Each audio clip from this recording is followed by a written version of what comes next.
Welcome, everyone. You are tuning into Engaging Walk. My name is Drake. And my name is Rubie. We believe in the power of walking together and talking together.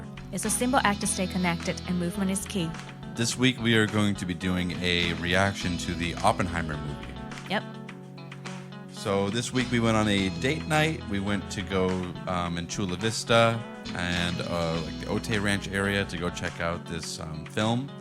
And We were pretty excited about that movie. yeah, we bought the tickets like almost like a week in advance, and we were really looking forward to it, like Rubie was saying. But Yeah. then we got some spoilers, so if you haven't seen the film, one, we're not going to recommend it. No. So if if you want to watch the film and you're looking for a reason not to, you can tune in. But there are definitely going to be some spoilers, and Yeah. kind of like a spoiler alert is like we didn't actually finish the whole movie. That's how much we didn't like it. So we left about midway through, and then today we're going to discuss a little bit about that and give you guys our reaction to this movie that a lot of people seem to actually have enjoyed. Yeah. So today I went to look up into the rating, and it's like 8.6 out of 10. And I'm like, no way. But to be honest, like when we were at the cinema and watched the other movie, Sounds of Freedom, in July, and I saw the trailer of Oppenheimer, I was like, yeah, because I'm not very good at physics, but I love physics and I love math and I love scientific project. Getting to know the mind of the scientist, that's amazing. So I was so. When Drake mentions like, hey, let's go and watch Oppenheimer, I'm like, who is that person? And then he shared a little bit because he learned history, and I'm like, yes, heck yes, history and science for sure. So we really like look forward, and we even left Boba home, and we just Poor girl. and then we just head out and say yes, this is gonna be a good date night, and it turns out not really. So. Do you want to share a little bit why did we leave?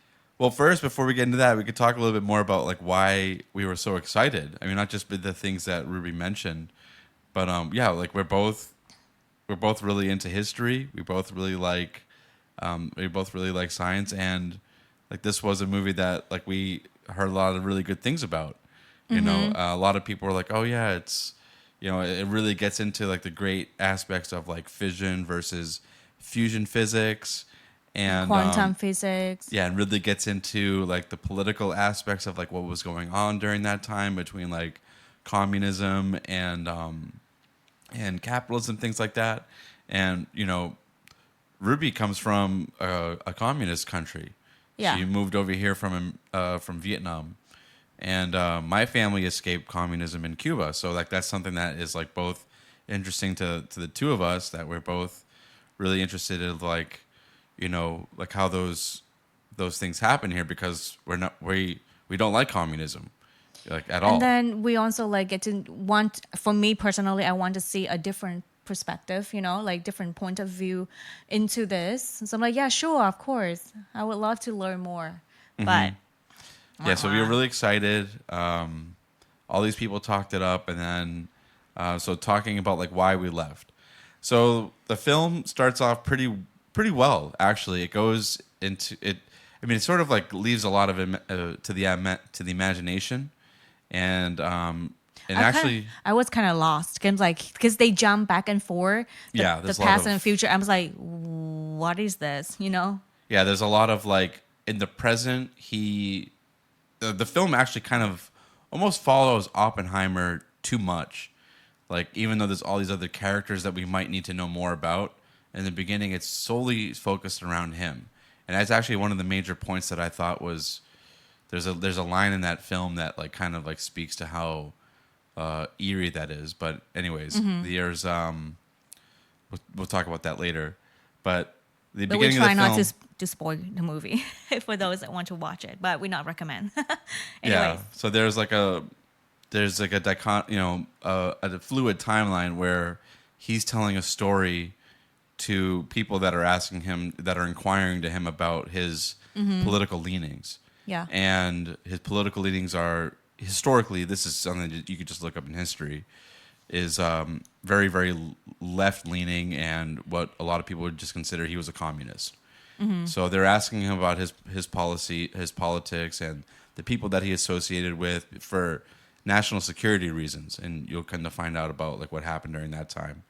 But and then as he's telling the story, it's drifting back and forth between the present or his present, which would be at some point after the war, presumably be like the 1960s, and then or the mid 1950s around that time, and going back into like the 1930s, 1940s, leading up into the World War II, in which during the time that he goes into the Manhattan Project. Yeah. So yeah, there's a lot of like bouncing back and forth between that time. So you definitely get like a really good idea of like, or at least a decent idea of like what he was thinking. But like one of the major complaints that I had already at that point was they just barely brushed on like string theory and all of the like really interesting aspects of like of physics that you would want to know about. Like they sort of like glossed over it, and there was a lot of opportunities for them to go a lot deeper. Yeah. Because they do spend a lot of time in like the lab and things like that. Yeah, and then I for me, from the beginning of the movie until we left, I think there's a lot of his thinking that is not elaborate well. Like the moment that he threw the glass. Yeah. If you haven't watched it, don't worry. Don't. Yeah, it's classes into the corner, and then that moment is it click on something like. So for me, I'm not a physicist. I like, okay, what does that mean? Why don't they elaborate? Why don't they? And then there's some terms that he talked with all the scientists, and then unlock things. And like, I want to know more about that. These conversations is so inspiring. Yep.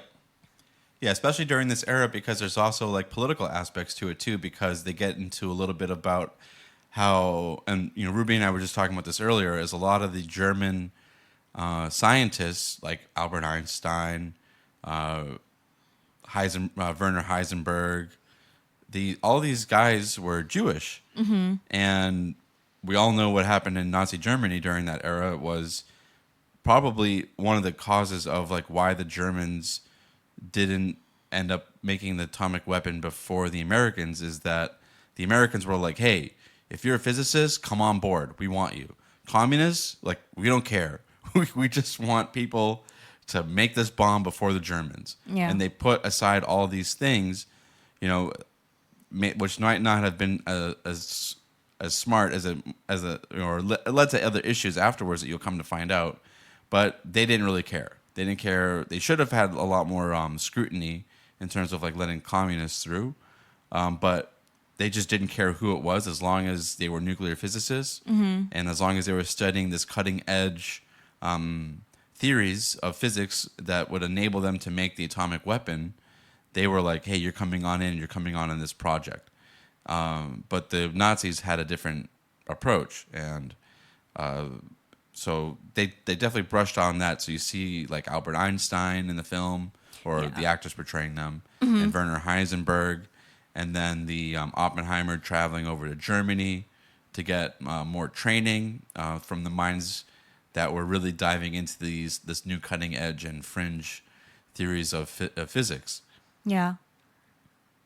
So you definitely see like a lot of these different aspects of the film of like who. And then all these different minds coming together to what would eventually become the Manhattan Project. Yeah, and then there's elaborate. I wish they elaborate more in the Manhattan Project instead of just some scenes of they working with each other in the lab and and share us like I don't know. For me, I don't understand like the point when he put marbles in the jar and then people are like, yay! I'm like, okay, so what does that mean? It just give me a lot of curiosity, but unsolved. Throughout the movie, and for me now I understand a little bit more the shift, the change in the American university, because they have the physicists and scientists that have a background of communist and become a professor, and that become a shift into the universities. You could see the roots of like how today. A lot of when I was going to school, I went to American University here. I went to UMass Boston, and even during that time, so this is, mind you, 2006, 2007, during that time, communists were becoming more and more open in the classroom. They could teach freely. They were kind of looked upon as like, hey, like, you know, you probably might want to take that class with that communist, like, but they were open communist professors. And that's such a radical difference between 2007 to today, where those theories are not just accepted, but they're actually, I would say, like the majority. And if you're a conservative or even just like pro-America professor, then you're gonna have a really hard time, you know, finding tenureship in some of these universities. And you see that root taking hold, or that mindset taking hold in the film of Oppenheimer, where they make they allude to the fact that, like, hey, like, there's closet communists, but they're like saying, hey, we're like the silent majority in the universities right now, and that's back in the 40s and the 30s. Yeah. That movies just show us that a lot of history have been done back in the day. So getting back into this idea of like, why did we leave, or like the reason why we left, the movie does go quite a bit deep into the character flaws of Oppenheimer, and some of them are well done in the film. They do a pretty good scene of him of showing his twisted nature, because he's not a very straightforward and respectable scientist. He's respectable in terms of his theories and his work, but in terms of his moral character, they do a very good job of showing how weak his moral character is throughout the film, or Yeah. at least the portions that we saw. And when they show the fact that he tried to poison, we're not really sure about like how the severity of the poison would be, but he tried to poison his professor when he was in the UK. And I mean, he eventually has like a change of heart and doesn't do it, but it shows that there's like this character within him that is very twisted. Yeah.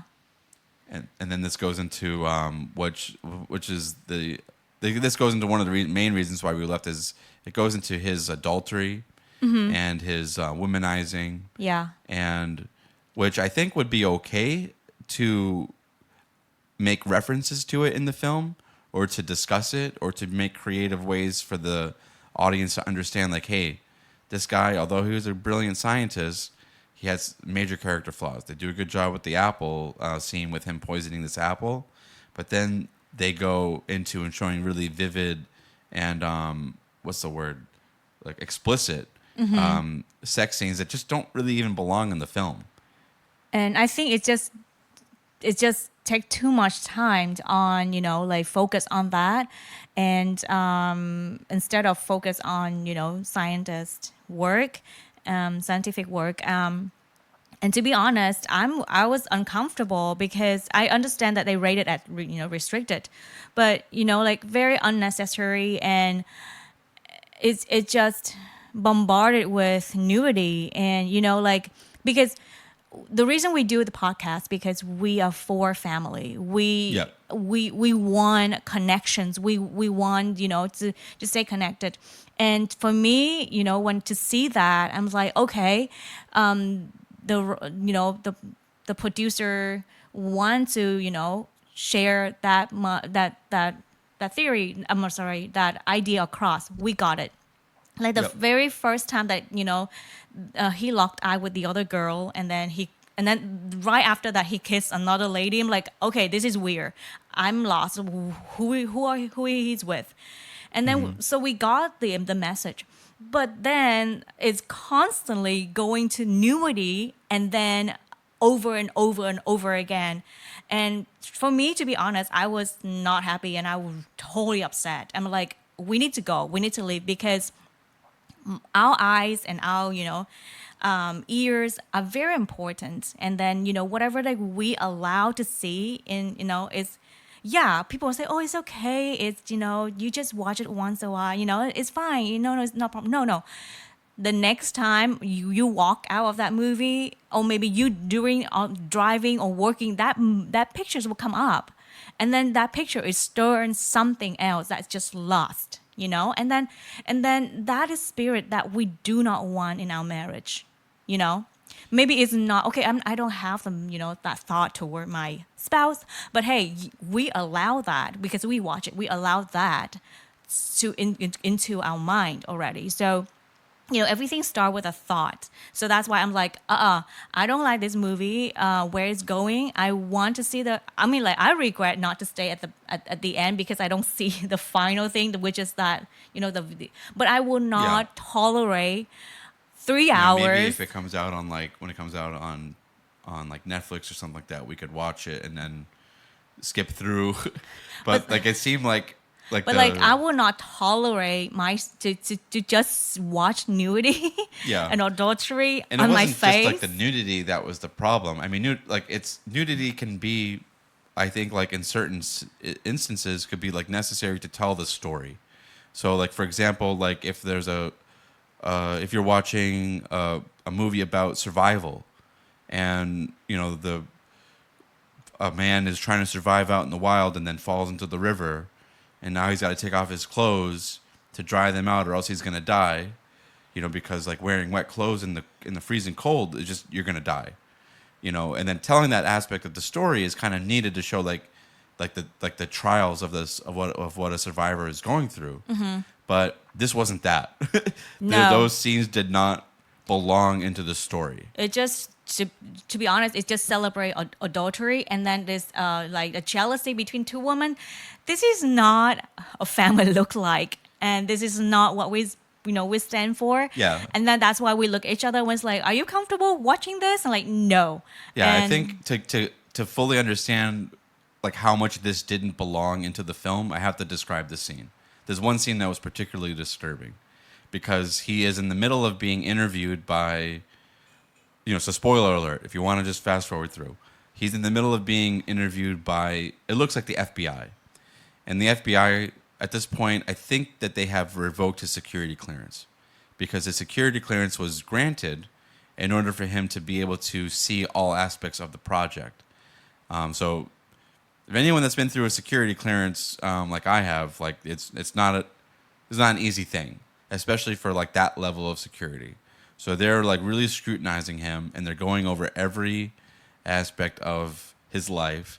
And for one thing, his wife is in the room, which I don't think is part of that process. Like there's no reason why they would have in the real world. There's no reason why they would have his wife in the room. It actually would probably impede him from speaking freely, so that it didn't make any sense of like why they had her in there. But to Rubie's point is like they're trying to invoke that jealousy, they're trying to invoke that like the spirit of like him having this conflict of interest between his current wife and then his previous one because they still have a relationship, and then they make that like known throughout his interview, much to the embarrassment of his current wife, because clearly she didn't know, or she might have had suspicions, but she didn't know for sure. And now they're bringing that up during the interview process, and then instead of just like speaking about it, they go into like almost like a weird like fantasy, or like it's not even really like a fantasy. It's like the producers putting in this scene where like they're almost, how do you put it, showing how naked and revealed he is during this interview, but not just naked.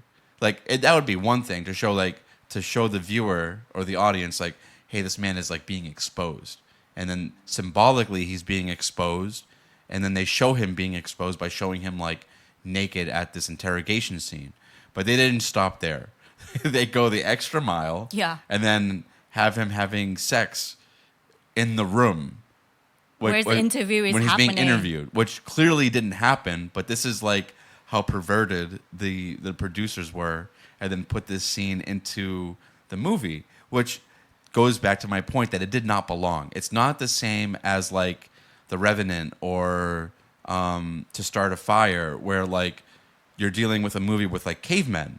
And of course, there's going to be like a little bit of nudity in a movie with cavemen because they're trying to be authentic. They're trying to show like this is how things were back then. people walked around barefoot and in like animal skins, or Yeah. like this happens in a survival in situation. This was not that. And then that's the reason why we feel like this is just bombarded, put that image and that thought and that spirit of lust and jealousy into our mind. I'm like, no, we need to take, ownership with our mind and our eyes. And that's why we said, nope, that's enough. And yes, we say no to this, and then we walked out. And I think we're the only two that walked out of the movie. Yeah, I think we were the only two that walked out. And There wasn't really a whole lot of people that were there, so No. there's that. But I can imagine that there were other people there that were also uncomfortable because it's not like you can sort of expect that type of thing in certain movies. This was a movie I was not expecting that at all. No. I was expecting scientific More discussions. science, yes. I was expecting like certain like graphic scenes, like probably having to do with murder or or like espionage, things like that, because we are dealing with the not the Cold War. We're dealing with World War II era, and we're dealing with like high level classification kind of stuff with like the Manhattan Project, and probably people did get, killed in order to maintain secrecy or and confidentiality back then. But I guess we could sort of like leave it at that. That these were like the main two issues that we had. That there was just They're not not for enough healthy discuss- marriage. Yeah. They are not for. It's they too much on personal life instead of the project and the scientific work behind that. Yeah, and I think going back to the communism thing is that is actually like a facet of these types of. Typically, this is a facet of like those types of relationships with that type of political and like philosophical leanings. That because their philosophy of life is like no borders, no boundaries, just do what you want, like everything's okay. Yeah. That mentality permeates into their way of life and even their marriage. Yeah, and then for me it's really sad when I see the wife is instead of taking care of the baby, she say no, I'm sick of this baby and I'm gonna drink, and then they feel okay to bring their infant to another family and say you take care of this, and I'm so shocked to hear the other man say like, Oppenheimer, Yeah. you see more than we do. That's the line that disturbed me the most. You can go on and do your business. I'm take care of your baby. If that were me, I would say heck no. He basically implied that he was a god. He said something along the lines that's of my like, baby. you see more than we do. You peer into the universe and into the world or the universe, and you see it in a way that most don't, and there's a price to be paid for that. And But then he said yes. like you see it differently than us mortals. But then So he reveres him as like a god. and for me again, like looking at the family perspective, like the reason that we have problems because we neglect them, and Yeah. then can you And then imagine these people were enabling them. Yeah, and then you don't know who they're gonna educate your child, and and then you are what the person trying to say is that, oh, my child is not important as my career. I can sacrifice. This is no, like if we want a good life, we want to pass on the next generation, we have to intentional pass it on what we really want, because otherwise the other people will do it for us, and that we don't know the result, because it could be good, it could be bad. So that's why I'm like, okay, Yeah. this is against our, not against, but like it just show me more of character. Characters and like the background, and a lot of people sacrifice career over family, and I think it need to be changed. Yeah, I think, and the other thing was like he didn't have any real friends. He had what I would call like sycophants, people that just sucked up to him, praised him, and enabled him to have that type of behavior. Mm-hmm. Whereas a real friend, I've had situations like this with my friends, so they'll be like, "Hey, this is what's happening in my house," and I'll be like, "Hey, you need to shut that down," like that's not something that you want to live with. Like if in that situation, his friend should have been like, "Hey, bro, I have your back. If you need help, I've got you." But what are the boundaries here? How long am I going to watch your child? What's going on? How can I help? Helping isn't just taking the child and then not asking any questions, Yeah. not having a discussion about it. Like But getting like, of accountability, course, you know. you want to be there for your friend. If your friend Yes. is coming up to you and being like, "Hey, I need you to take care of my child." Okay, sounds like you're in a rough spot. I've got you. You're my friend. I'll take care of you, whatever you need. But I need to at least know what's going on because you're bringing your life now into my life in a way that is pretty big deal. Yeah. So we need to have a conversation about that. And if you respect me and ask me for such a big favor to take care of your child for you, then you should at least bring me in on what's going on. And we need to find out together how we can help you get through that because the goal should be you have your child back. Yeah, I mean like accountability. Yeah. In friendship. So well, now we can move next to the next point. Is what would we love to see in Oppenheimer? Yeah, so some of the things that we did see that we liked was that the acting was very good. Yeah, for sure. The acting, the cinematography, the way that they painted this as like the early 40s, 30s, and they made the time frame and they made like the timeline, or like the time period, I should say, very accessible. That you felt like you were watching something back in the 40s, even though like the technology and the cinematography and like the quality of the film was very contemporary, but they did give it that 40s feel with like the attire, with the way that the characters acted, where the clothes proliferation and, of yeah. smoking. They were able to smoke throughout the I was wherever surprised. they wanted. I was like, wait, hold on. yeah, Yeah. I was surprised I about had to that. explain scene. that to Rubie that like even in the 90s that was a thing. Like you could pretty much smoke wherever you wanted in the 90s. Yeah, because they smoke in the lab and also like the classroom. Yeah, the classroom, it was- wherever they wanted. Yeah. So yeah, that was really good aspects of the film, and I guess like one thing we could touch on is like the beauty of science. That like that there is a lot of beautiful things that happen in the scientific world, where these scientists do peer into like the inner workings of our universe and see, especially like in the world of like physics and mathematics, they can almost like see God's mind at work. Yeah. And we do our best in the scientific world to make that happen, but like there's so many great scientific minds that have made such tremendous progress in that area, and one of them is Albert Einstein. And then they show Einstein in the film, and you can just see like the difference between him and Oppenheimer. Yep. Where what's Einstein doing throughout the film? They He show he just hanging out. He just take his walks him taking walks through nature. to natures, and I love when the response of Einstein when Oppenheimer came to him and say, hey, because he worked again, spoiler again, Yeah, spoiler. he works with other physicians and physicists, and then and they they come up with something, and then they want like, okay, let's check with Einstein because he's genius too. But when Einstein look at this and then I look at the paper, he said like, this is your project, it's not mine.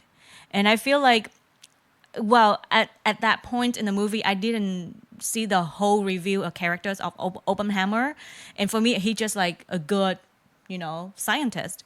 But then slowly on, as like Einstein respond, it just showed me how much character that Einstein carry, and he said like, and then other scientists like, I can't do this project because ethical and things like that. But like yeah, so I love that contract. Yeah, so basically he shows him like the mathematics that show that like, and which is a real concern at the time, based off these mathematics, was that the nuclear reaction that the nuclear reaction of creating the nuclear weapon, the atomic bomb, would not just stop at the nuclear reaction that it had within the bomb, but that the nuclear reaction would also ignite the atmosphere.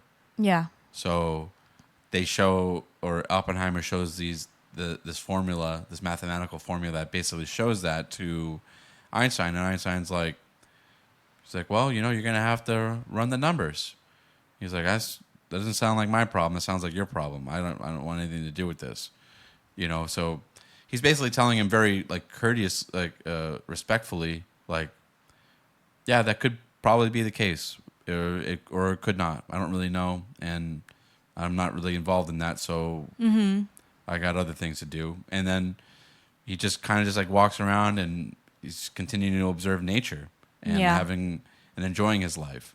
So you see two very different modes of thinking in terms of like physics, where Einstein loves, or at least they paint it. I'm not an expert on Einstein, so I can't really speak to like how he was in the real world, but at least that is at least how he's painted in In the his movie. official stories, is that he was sort of just like your average guy that just loved physics and spent his whole life working on that and enjoyed his life outside of it. Whereas, Oppenheimer was a lot more politically motivated and, had other like serious character flaws. And for me, when I watched that, I also like have a thought of what was it that at that period of time that birthed so many scientists and scientific projects that like make a big impact until nowadays. Like people still learning about quantum physics, like, and nuclear, and it just so much. And then why is it at that era that birthed so much good stuff? And I wish that we also like going to that era again, for this society with technology that can birth something meaningful, something that for instead of having worry about things that not moving us forward into the development of the society. One thing that I love is that I'm not sure you are a fan of Elon Musk or Tesla or not, but for me, what I see is that Elon Musk have a vision, and it's not a small vision, a huge vision, and this guy bring the idea and vision into reality. And I'm talking about like, I'm not sure if you have a experience with Tesla or not, but before Tesla we have electrical vehicle, but the experience with Tesla is that he bring the standard way more up and into the points that I was like, wow, he's really like throughout thinking about this product, and it's very efficient. Of course, it's not perfect, but compared to different electrical cars before Tesla, this is a way advanced, and it's have throughout planes like I mentioned, and then another guy like Steve Jobs, right? So before we have smartphone, iPhone is bringing to the market a different standard, and then now other innovations coming in. But like for me, I'm not a scientist. This is not my field, but I wish we have more scientists, like that have big vision that want. Okay, I want to contribute to the world. This, and There was definitely an era, and this is probably the tail end of that era. This is like the last period of that, where you had your Nikola Teslas, which is what Tesla was named after. You have your Albert Einsteins, your Alexander Graham Bell. All of these like what's his name? Thomas Edison, like Henry Ford. All of these guys back then, the Wright brothers, they were all like their era of like rock stars. Yeah. And the American people back then like aspired to be like entrepreneurs, inventors, like the whole like this like it was like such a whole, an era back then of like I want to have these patents, I want to have this invention, and there was such a boom in that era of inventors and people that were trying to make products and make services that made people's lives better. But yeah, like, and actually this movie does a really good job of showing the marked decline of that era, that the few ideas that are new are like tainted, or subversive, and the rest of it is just carbon copies of what were done back in the 80s and the 90s with just like a little bit of repackaging. And that's like Hollywood today. Hollywood might come out with like a movie that like has the potential to be like a great film, like Oppenheimer, and then they pervert it. Yeah, And it's then- pretty sad. And then they'll have like all of their other movies will just be redos of movies that were from the 80s, or superhero movies that just get redone and rewashed. It's almost like we're stuck in this like mindset of like, well, everything that was ever good was already done, so we're just gonna keep following that formula without thinking outside the box. Which is not true, because every one of us is very unique, no matter what, And then I think back in the day, they are all dreamers. Even like they're scientists, they dream big dreams, and because of that, it pulled them into the reality of their achievements. So I think talk about that. For me, I think I have to continue to like take time to dreams instead of getting into the huddle of the weeks, and doing new things, doing things that you loved and meaningful. And I think that creativity is a thing, to the strength that people can pull us into new things. Yeah, I And- think that's a good note to end on. We are going to be changing our format for Engaging Walk going into the future. It's up. We do have 2 episodes that were just released on YouTube. So these episodes are from weeks past, but we were able to get a video copy, or we were able to videotape ourselves doing the podcast. So if you'd like to see that, hopefully you do. It's on YouTube. You can just go into Engaging Walk, and you can see episodes. I think it's 12 and 13, which is Growing in Faith and Love Maps respectively.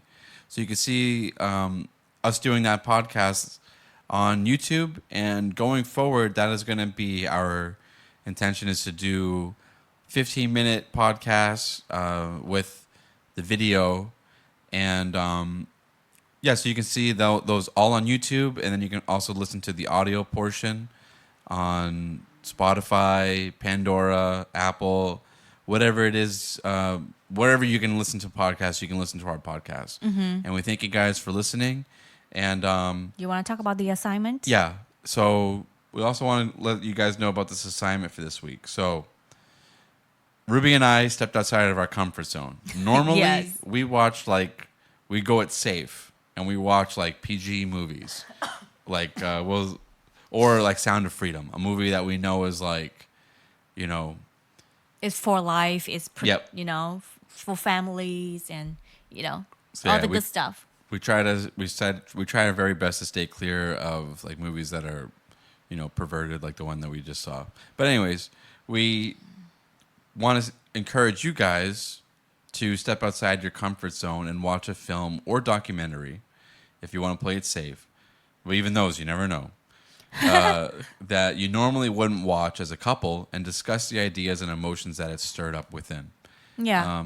Which was the case for Oppenheimer. Although we didn't like the movie, we did have very healthy discussions about our values, our boundaries, and things that what we like.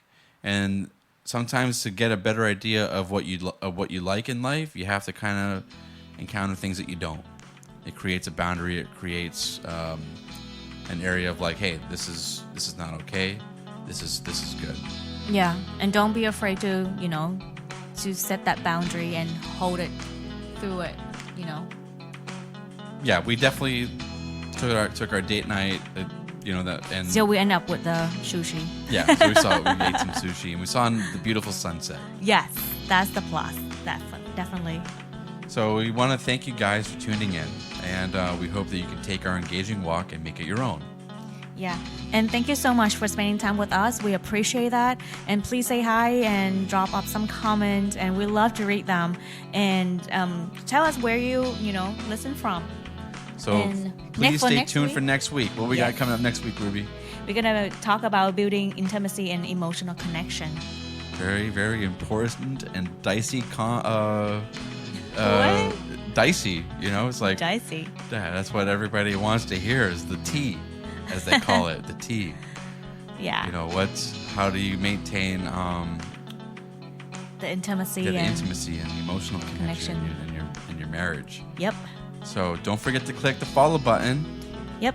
and subscribe and rate us and all that, and share the content with people that you think would benefit from this topic. And so my name is Drake, And my name is Rubie. and we are Engaging Walk. Walk. Signing out. Bye.